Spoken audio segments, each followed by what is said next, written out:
Hello friends, আজি মই After Effects আপোনালোকক এই টেক্সট এনিমেশনটো কেনেকৈ ক্ৰিয়েট কৰে তাকে শিকাম।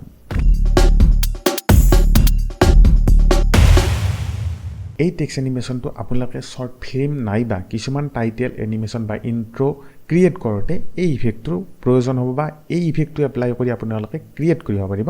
কিন্তু এটা কথা, এই ইফেক্টটো ক্ৰিয়েট কৰাৰ কাৰণে আপোনালোকক এটা প্লাগইনৰ প্ৰয়োজন হ'ব। প্লাগইনটোৰ নাম হৈছে ডিপ গ্লো প্লাগইন আৰু এইটো যদি প্লাগইন ইনষ্টল কৰে, যদি ইউজ কৰে, এটা নেক্সট লেভেল আপোনালোকে ইফেক্ট পাব। যদি নকৰে তেনেকৈ ৰেন্ডাৰ কৰিব পাৰিব, কিন্তু আপোনালোকে ইউটিউবত অলপ বিচাৰক কেনেকৈ সেই প্লাগইনটো ইনষ্টল কৰিব লাগে, আপোনালোকে পাই যাব। এতিয়া আমি দেৰি নকৰোঁ, ভিডিঅ'টো আৰম্ভ কৰোঁ। প্ৰথম কি কৰিব, আফটাৰ ইফেক্টটো মোৰ অপেন হৈ আছে। এতিয়া কি কৰিম, নিউ কম্প'জিশ্যনত ক্ৰিয়েট কৰিম, সাইজ ৰাখিম 19201080, ডিউৰেশ্যন 10 সেকেন্ড। ইয়াতে আমি লিখিম টেক্সট প্লেস হোল্ডাৰ। এতিয়া লিখাৰ পিছত আমাক ইয়াতে টেক্সটৰ প্ৰয়োজন হ'ব।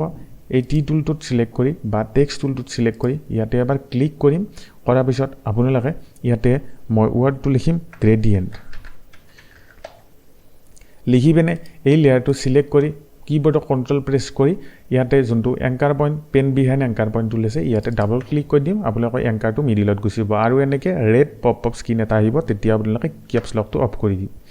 তাৰপিছত এই লেয়াৰটো সিলেক্ট কৰি এলাইনত যাব, মিডিল কৰি যাব। যদি এলাইন টুলটো অহা নাই, উইণ্ডোজত ক্লিক কৰি এলাইন টুলটো অন কৰি ল'ব।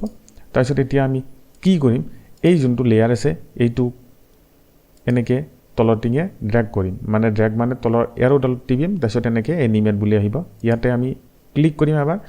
ইয়াতে চাব পাৰে আপোনালোকে এটা ট্ৰেকিং বুলি অপশ্যন আছে, ট্ৰেকিঙত ক্লিক কৰিম। কৰাৰ পিছত এবাৰ বাহিৰত ক্লিক কৰিম। ট্ৰেকিং এমাউণ্ট ইয়াতে এবাৰ ক্লিক কৰিম। কি ফ্ৰেম এটা দিম, এই কি ফ্ৰেমটো আমি 3 ছেকেণ্ডলৈকে লৈ যাম। লৈ যাই প্ৰথমতে আমি এতিয়া কি কৰিম, 40 ইয়াৰ এমাউণ্ট ৰাখি দিম। তাৰপিছত আপোনালোকৰ এনেকুৱা এটা ইফেক্ট ক্ৰিয়েট হ'ব। এতিয়া কি কৰিম, এই দুটা কি ফ্ৰেম সিলেক্ট কৰিম, কাৰ্ভ মানে স্পীড গ্ৰাফত যাম, ৰাইট ক্লিক কৰিম, এডিট স্পীড গ্ৰাফ বুলি ক্লিক কৰিম। আৰু এবাৰ এই গ্ৰাফত ক্লিক কৰিম, এই দুটা গ্ৰিফেন সিলেক্ট কৰিম, কি ফ্ৰেম কৰি কিবোৰ্ডত F9 প্ৰেছ কৰিম, ইজি এজ হৈ যাব। তাৰপিছত কি কৰিম, স্পীড গ্ৰাফত যাম, এই সাইডটোত সিলেক্ট কৰিম, কৰি পিনে এনেকুৱা এটা গ্ৰাফখনৰ ডিজাইন এটা দি দিম। দিয়াৰ পিছত চাব পাৰে আপোনালোকৰ এনেকুৱা এটা ইফেক্ট এটা ক্ৰিয়েট হ'ব। এতিয়া আমি এইটো ক্লোজ কৰি দিম। ইয়াতে ৰাইট ক্লিক কৰিম, ইয়াতে নিউ আইটেমত গৈ সলিড লেয়াৰ, ইয়াতে লিখিম নইজ মেপ বা মেপ মানে যোনটো আমি ইফেক্টৰ কাৰণে ইউজ কৰিম। ইয়াতে মই কালাৰ সিলেক্ট কৰিম ব্লেক আৰু অ'কে কৰিম। এতিয়া কি কৰিম, মেপ লেয়াৰটো সিলেক্ট কৰিম, উইণ্ডোজত আমি ইফেক্টছ এণ্ড প্ৰিছেট সাৰ্চ কৰিম, কৰি পিনে ইয়াতে অন আহি যাব। তাৰপিছত আমি এফ্ৰেক্টেল নইজ ইফেক্টটো ইয়াতে ড্ৰেগ কৰিম। কৰাৰ পিছত আমি বেছিকত জেগাত মেক্স কৰিম আৰু আমি 0 ছেকেণ্ডত ইয়াৰ ভেলুটো আমি 60 ছেকেণ্ড ৰাখিম, মানে 60 ৰাখিম। কণ্ট্ৰাষ্টটো 60 কৰি এটা আমি কি ফ্ৰেম দিম আৰু 3 ছেকেণ্ডত যাম, যাই পিনে ইয়াৰ ভেলুটো আমি 550 কৰি দিম। তাৰপিছত এনেকুৱা এটা ইফেক্ট এটা আহিব। এতিয়া আমাক নেক্সট বস্তুটোৰ প্ৰয়োজন হ'ব ট্ৰেন্সফৰ্ম। ইয়াতে ট্ৰেন্সফৰ্মত ক্লিক কৰিম, স্কেলৰ ভেলু আমি 180 কৰি দিম। দিয়াৰ পিছত আমাৰ এনেকুৱা এটা ইফেক্ট এটা আহিব। এতিয়া নেক্সট আমাক কি প্ৰয়োজন হ'ব, ফাৰ্ষ্ট বক্স ব্লাৰ। আৰু ইফেক্টছ পেনেলত যাম, ইয়াতে আমি সাৰ্চ কৰিম FAST ফাৰ্ষ্ট বক্স ব্লাৰ। এই ইফেক্টটো আমি মেপত দিম, দি পিনে ইয়াৰ ভেলুটো আমি 14 কৰি দিম আৰু 25 জেগাত 50 কৰিম। এইটো স্ক্ৰীনখন ফিট হৈ যাব। তাৰপিছত আমি কি কৰিম, এতিয়া নেক্সট আমাৰ আৰু এই ইফেক্ট দুটা আমি এনেকৈ ক্লোজ কৰি ল'ম। ওপৰৰ পিনে কৰি মেপ লেয়াৰটোৱে সিলেক্ট কৰিম, কৰি আমি এইবাৰ সাৰ্চ কৰিম লেভেলছ। এই লেভেল ইফেক্টটো আমি ইয়াতে ড্ৰেগ কৰিম। ড্ৰেগ কৰাৰ পিছত হিষ্টগ্ৰামত আমি ইয়াতে এনেকৈ এই দুটা এডজাষ্ট কৰি ল'ম। তাৰপিছত আপোনালোকৰ এনেকুৱা ইফেক্ট এটা আহিব। এইবাৰ আমি সাৰ্চ কৰিম টাৰ্বুলেণ্ট ডিছপ্লে, TUR ডিছপ্লে। এই ইফেক্টটো আমি এই লেয়াৰটোত ড্ৰেগ কৰিম। গ্ৰেডিয়েণ্টত নহয়, মেপ যোনটো লেয়াৰ আছে এইটোত আমি ড্ৰেগ কৰিম। মোৰ ভুলতে ওপৰটোত দিয়া গৈছিল। এতিয়া কি কৰিম, আমি যোনটো এইখিনি ক্লোজ কৰিম কৰি পিনে আমাৰ এটা নেক্সট কাম হ'ব তাৰ বুলেন ডিসপ্লে যোনটো ইফেক্ট আছে সেইটোত কাম কৰা কি কৰিম ডিসপ্লেসমেন্ট আমি যোনটো ডিসপ্লেসমেন্ট আছে এমাউন্ট 150 কৰিম আৰু আমাৰ যোনটো সাইজ আছে সেইটো আমি 8 কৰিম কৰাৰ পিছত এনেকুৱা এটা ইফেক্ট আহিব তাৰপিছত ইভলিউশনত যাম যাই এনেকে তলৰ পিনে শো কৰিম কৰিছৰ ৰেন্ডম স্পীড আহিব কিবোৰ্ডৰ অল্টাল প্ৰেছ কৰি ৰেন্ডম স্পীডৰ যোনটো কি ফ্ৰেম আছে ইয়াতে এবাৰ ক্লিক কৰিম তাৰপিছত এনেকে ইয়াতে এনেকে লিখিব দিব তাৰপিছত আমি লিখিম ইয়াতে টাইম *10 তাৰপিছত আমাৰ এনেকুৱা এটা ইফেক্ট এটা ক্ৰিয়েট হ'ব তাৰপিছত এতিয়া আমি কি কৰিম এইটো ইফেক্ট ক্লোজ কৰিম আৰু আমি ইয়াতে সাৰ্চ কৰিম ফাৰ্স্ট বক্স ব্লাড এই ইফেক্টটো আমি দি দিম দিয়াৰ পিছত আমি এটা কি কৰিম এই ইফেক্টটো দিয়াৰ পিছত আমি ইয়াতে ইয়াৰ এমাউন্টটো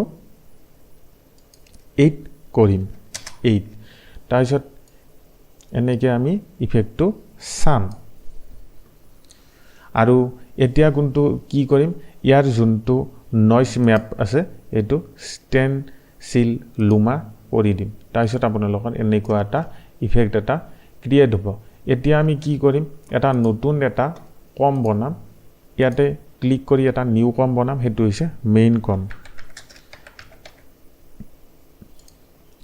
ৰাখি ফেলে ইয়াতে যোনটো টেক্সট প্লেস হোল্ডাৰ আছে এটো ড্ৰেগ কৰিম কৰি বিনে আমি ইয়াৰ যোনটো টেক্সট প্লেস হোল্ডাৰত সিলেক্ট কৰাৰ পিছত আমি ইয়াতে যোনটো ইয়াতে লেয়াৰ আছে এইটো লেয়াৰৰ ওপৰত আমি টি প্ৰেছ কৰিম কৰি বিনে ইয়াৰ অপেসিটিটো আমি ইয়াতে 0 কৰিম আৰু কৰি বিনে অকমান আগুৱাই যায় আমাৰ ইয়াৰ ভ্যালুটো 100 কৰিম তাৰপিছত এতিয়া চাব আপোনালোকৰ এনেকুৱা এটা ইফেক্ট এটা ক্ৰিয়েট হৈ যাব তাৰপিছত এতিয়া কি কৰিম এটা নিউ আইটেমত গৈ এডজাস্টমেন্ট লেয়াৰ এটা ক্ৰিয়েট কৰিলাম আৰু ইয়াত আমি এটা ইফেক্ট দিম হেতু হৈছে ডিপ কালাৰমা COLORAMA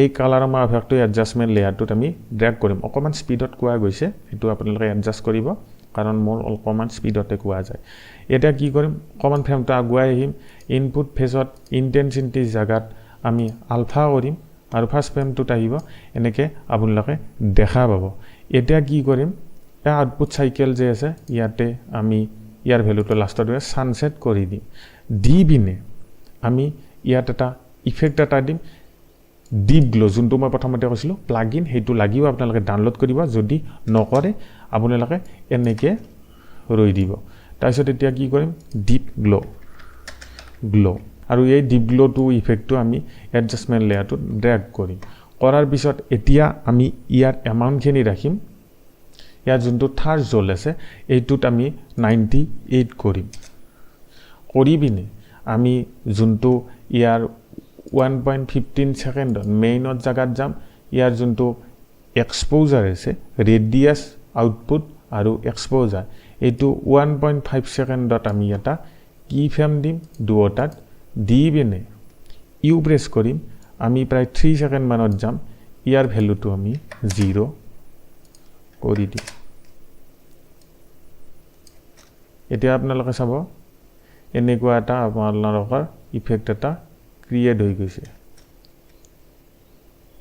এতিয়া মই কি কৰিম এই যোনটো লেয়াৰ আছে আমাৰ এই লেয়াৰটোত আমি এটা ইফেক্ট এটা ক্ৰিয়েট কৰিম হেইটো হৈছে টাইম ৰিভাম্পিং গতিকে এই দুটা আমি সিলেক্ট কৰিম কৰি পিনে প্ৰি কম্পোজ কৰিম এডজাস্টমেন্ট বুলি এটা কম ক্ৰিয়েট কৰি ওকে কৰিম এটা কি কৰিম এইটো ৰাইট ক্লিক কৰিম টাইমত যাম টাইম ৰিভাম্পিংত সিলেক্ট কৰিম এইটোত আমি যাম যাই পিনে ইয়াতে এটা কি ফ্ৰেম আহিব ইয়াতে ক্লিক কৰিব আৰু 3 সেকেন্ড মানত যাব এই প্ৰথম কি ফ্ৰেমটো সিলেক্ট কৰি কন্ট্ৰোল সি কৰি এই লাষ্টত 3 সেকেন্ড কন্ট্ৰোল ভি কৰি দিব আপোনালোকে এতিয়া চাব পাৰে আপোনালোকৰ সেই ইফেক্টটো ক্ৰিয়েট হৈ গৈছে চাই লওক এনেকেই এই ইফেক্টটো ক্ৰিয়েট কৰা হয় যদি ভিডিঅ'টো ভাল লাগে লাইক কৰিব চেনেলটো ছাবস্ক্ৰাইব কৰিব এনে ধৰণৰ ভিডিঅ' টিপছ এণ্ড ট্ৰিক্সবিলাক পাবৰ কাৰণে মই আফটাৰ ইফেক্ট প্ৰিমিয়াৰ কৰি এডব ফটোশ্বপৰ টিউটৰিয়েল আনি থাকোঁ যদি চাব খোজে চেনেলটো ছাবস্ক্ৰাইব কৰি থওক আজিলৈ এইখিনিয়ে থেংক ইউ